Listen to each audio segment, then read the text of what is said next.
গাজায় ধ্বংসযজ্ঞ, পশ্চিম তীরে দখলদারিত্ব, এইটুকুতেই সীমাবদ্ধ নয়। গত 2 বছরে ইসরায়েল একের পর এক সামরিক অভিযান চালিয়েছে ইরান, লেবানন, সিরিয়া ও ইয়েমেনের ভেতরে। ব্যাপক হামলায় তছনছ করে দিয়েছে সরকারি বেসরকারি গুরুত্বপূর্ণ স্থাপনা, হত্যা করেছে অনেককে।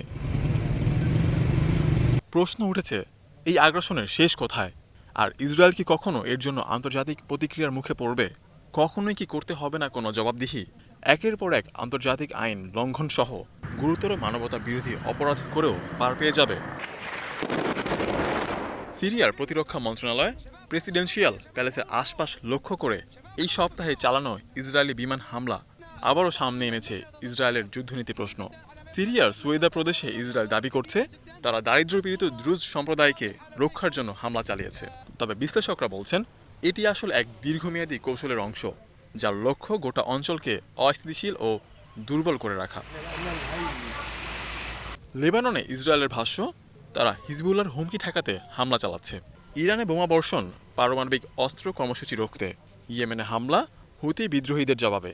কিন্তু এইসব ব্যাখ্যা সত্ত্বেও গোটা অঞ্চল জুড়ে একটাই প্রশ্ন, ইসরায়েল কি ক্রমাগত আগ্রাসনের জন্য কখনো জবাবদিহি করবে?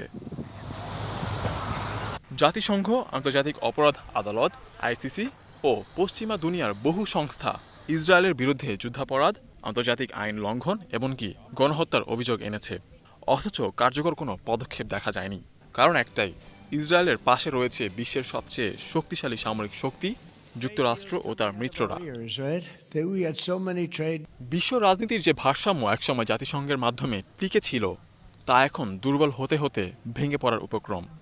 ট্রাম্প প্রশাসনের সময়ে লেনদেন নির্ভর পররাষ্ট্রনীতিতে ঝুঁকেছে যুক্তরাষ্ট্র। ফলে ইসরায়েল কৌশলে বিশ্ব ব্যবস্থার এই অনিশ্চয়তার সুযোগ নিচ্ছে। ইরান হয়তো সরাসরি যুদ্ধ থেকে সরে এসেছে, তবে ভবিষ্যতে কৌশল বদলে ইসরায়েলের ওপর পরোক্ষভাবে চাপ তৈরির চেষ্টা চালাবে। সৌদি আরব ও উপসাগরীয় দেশগুলো, যারা আগে আব্রাহাম চুক্তির পথে অনেকটা অগ্রসর হয়েছিল, গাজা ও সিরিয়ায় ইসরায়েলি আগ্রাসনের পর তারাও এখন সংশয়ে। দেশের ভেতরেও প্রশ্ন উঠছে, সবকিছু জিতে ফেলেও ইসরায়েল কি আসল নিরাপত্তা পাচ্ছে? সাম্প্রতিক খবরে দেখা গেছে রিজার্ভ ফোর্সের অনেকে ডাক পেলেও সাড়া দিচ্ছেন না। দীর্ঘমেয়াদী যুদ্ধ প্রস্তুতি সাধারণ নাগরিকদের ওপর চাপ বাড়াচ্ছে। ইসরায়েল নিজেকে হয়তো সবচেয়ে শক্তিশালী মনে করে, কিন্তু প্রতিবেশীদের উপর দমনমূলক আচরণ ও আন্তর্জাতিক আইনকে অগ্রাহ্য করার প্রতিক্রিয়া একদিন না একদিন ফিরেই আসতে পারে। অদূর ভবিষ্যতে এসব অপকর্মের মাসুল ইসরায়েলকে গুনতে হবে না, তার নিশ্চয়তা কে দিতে পারে? প্রশ্ন হলো, ইসরায়েল নিজে কি তার ভবিষ্যতের নিরাপত্তাকে অনিশ্চিত করে তুলছে? আহমেদ স্বাধীন, স্টার নিউজ।